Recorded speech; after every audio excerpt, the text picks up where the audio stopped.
गौरी पुत्र भगवान गणेश की जय। बोलिए श्री शीतला माता की जय।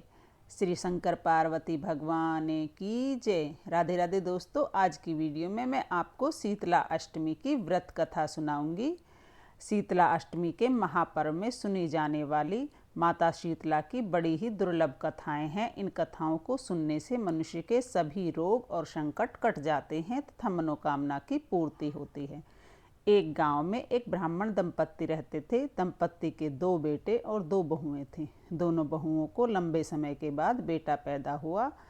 इतने में शीतला अष्टमी का पर्व आया। घर में पर्व के अनुसार ठंडा भोजन तैयार किया गया। दोनों बहुओं के मन में विचार आया कि अभी तो हमारे बच्चे छोटे हैं और अगर हम ये ठंडा भोजन खाएंगे तो हमारे बच्चे बीमार हो जाएंगे। तो दोनों बहुओं ने पशुओं के दाने तैयार करके बर्तन में गुपचुप से 2 बाटी तैयार कर ली और सास बहू शीतला माता की पूजा करके आई। शीतला माता की कथा सुनी। बाद में सास तो शीतला माता के भजन करने बैठ गई और दोनों बहुएं बच्चे रोने का बहाना बनाकर घर आईं और दोने के बर्तन से गरम गरम रोटला चूरमा निकालकर खा लिया पेट भर के। सास ने घर आने पर बहुओं के भोजन करने के लिए कहा तो बहुएं ठंडा भोजन करने का दिखावा कर कर करने बैठ गई। घर के काम में लग गई। सास ने कहा, बच्चे कब के सोए हुए हैं, उन्हें जगाकर भोजन करा लो।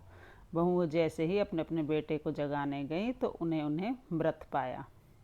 ऐसा बहुओं की करतूतों के फलस्वरूप शीतला माता के प्रकोप से हुआ था। सास को जब बहुओं की इस करतूत का पता चला तो सास झगड़ने लगी। बहुओं से बोली, तुम दोनों ने अपने बेटों के बदौलत शीतला माता का अपमान किया है, अवहेलना की है, इसलिए मेरे घर से निकल जाओ और बेटों को भी जिंदा स्वस्थ लेकर ही घर पे पैर रखना।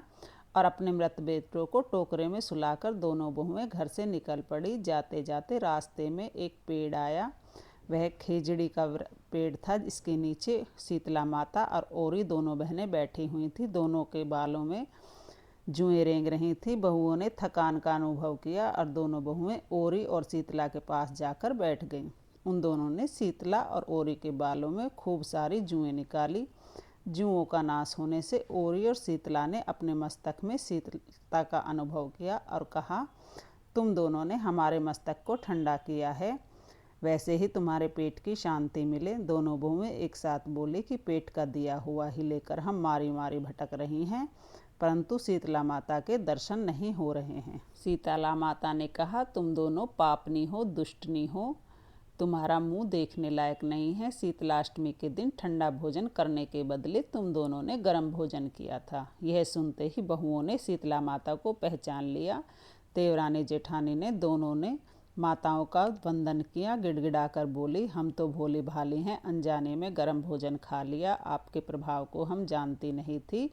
अब आप हमें क्षमा करें और पुनः ऐसा हम कभी नहीं करेंगी। इसके पश्चात इन वचनों को सुनकर दोनों माता खुश हो गईं। शीतला माता ने मृत बालकों को जीवित कर दिया। बहुएं तब बच्चों को साथ लेकर आनंद से पुनः घर में लौट आईं। गांव के लोगों ने जाना कि दोनों बहुओं को शीतला माता के साक्षात दर्शन हुए थे। दोनों का धूमधाम से स्वागत करके गांव में प्रवेश कराया। बहुओं ने कहा, हम गांव में शीतला माता के मंदिर का निर्माण कराएंगे। चैत्र माह में शीतला अष्टमी के दिन मात्र ठंडा भोजन करने से शीतला माता ने बहुओं पर जैसे अपनी कृपा दृष्टि की, वैसे कृपा दृष्टि सब पर करना। शीतला माता सदा हमें शांति, शीतलता, आरोग्य दे। शीतले तुम जगत माता हो, शीतले तुम जगत पिता हो, शीतले तुम जगत धात्री हो, शीतले नमो नमः। आइए अब शीतला माता की मनोकामना की पूर्ति करने वाली दूसरी कथा को सुनते हैं। इस कथा को सुनने से हमारे घर में कभी कोई बीमार नहीं पड़ता है। एक बार शीतला माता ने सोचा कि चलो आज देखती हूँ कि धरती पर कौन कौन मेरी पूजा करता है, कौन कौन मुझे मानता है और कौन कौन मुझे जानता है। यही सोचकर शीतला माता धरती पर राजस्थान के डुंगरी गांव में आई और देखा कि इस गांव में मेरा एक भी मंदिर नहीं है और ना ही मेरी पूजा होती है। माता शीतला गांव की गलियों में घूमी रही थी तभी एक मकान के ऊपर से किसी ने चावल का उबला हुआ पानी नीचे फेंका। वह उबलता पानी माता शीतला के ऊपर गिरा, जिससे शीतला माता के शरीर में छाले पड़ गए। शीतला माता के पूरे शरीर में भयंकर जलन होने लगी। तब शीतला माता गांव में इधर उधर भाग भाग कर चिल्लाने लगी, अरे मैं जल गई, अरे मैं जल गई, मेरा शरीर तप रहा है, जल रहा है, कोई मेरी सहायता करो। कोई भी मदद के लिए नहीं आया। लेकिन उस गांव में किसी ने शीतला माता की सहायता नहीं की। वह अपने घर के बाहर एक कुम्हार की महिला बैठी थी।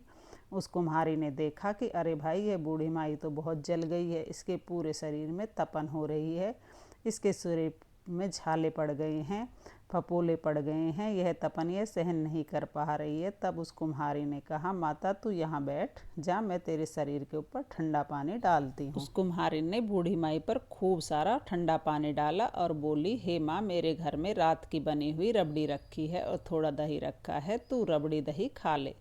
जब बूढ़ी माई ने ज्वार के आटे की रबड़ी और दही खाया तो उसके शरीर को ठंडक मिली। तब उस कुम्हार ने कहा, आमा बैठ जा, मैं तेरे सिर के बाल बांध देती हूँ, बहुत बिखरे हुए हैं। तो कुम्हारिन माई की चोटी गूंदते हुए कंघी करते हुए अचानक कुम्हार की नज़र उस बूढ़ी माई के सिर के पीछे पड़ी। तो कुम्हारिन ने देखा कि एक आंख बालों के अंदर छुपी है। यह देखकर कुम्हारिन डर के मारे घबराकर भागने लगी। तब बूढ़ी माई ने कहा, रुक जा बेटी, तू डर मत, मैं कोई भूत प्रेत नहीं हूँ, मैं तो शीतला देवी हूँ। मैं इस धरती पर देखने आई थी कि कौन कौन मुझे मानता है और कौन कौन मेरी पूजा करता है। इतना कहकर माता चार भुजा वाली हीरे जवाहरात के आभूषण पहने, सिर पर मुकुट धारण किए हुए अपने असली रूप में प्रकट हो गई। माता के असली रूप को देखकर कुम्हारिन सोचने लगी, अब मैं तो बहुत गरीब हूँ, इस माता को कहाँ बिठाऊं। तब माता बोली कि बेटी, तुम किस सोच विचार में पड़ गई। तो उस कुम्हारी ने हाथ जोड़कर आंखों में आंसू भरते हुए कहा, माँ, मेरे घर में तो चारों तरफ दरिद्रता बिखरी पड़ी है, मैं आपको कहाँ बिठाऊं। मेरे घर में तो ना चौकी है, ना बैठने का आसन है।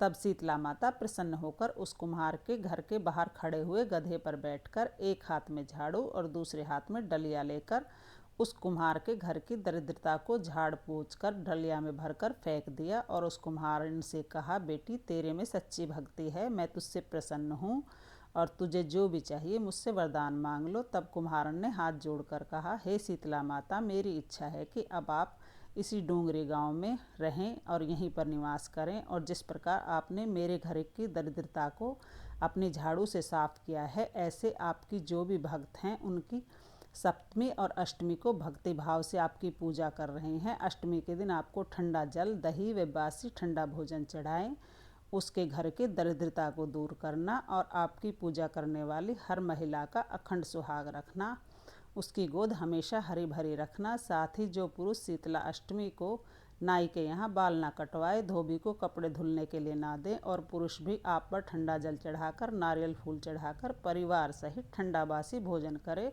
उसके काम धंधे व्यापार में कभी दरिद्रता ना आए। तब शीतला माता बोली, तथास्तु बेटी, जो तूने वरदान मांगे हैं वह सब मैं तुझे देती हूँ। हे बेटी, तुझे आशीर्वाद देती हूँ कि मेरी पूजा का मुख्य अधिकार इस धरती पर सिर्फ कुम्हार जाति को होगा। तभी उस दिन से डोंगरी गांव में शीतला माता का मंदिर स्थापित हो गया और उस गांव का नाम हो गया कि शीतला डोंगरी। शीतल की डोंगरी भारत का एकमात्र मुख्य मंदिर है। शीतला सप्तमी और अष्टमी के दिन यहाँ बहुत विशाल मेला लगता है।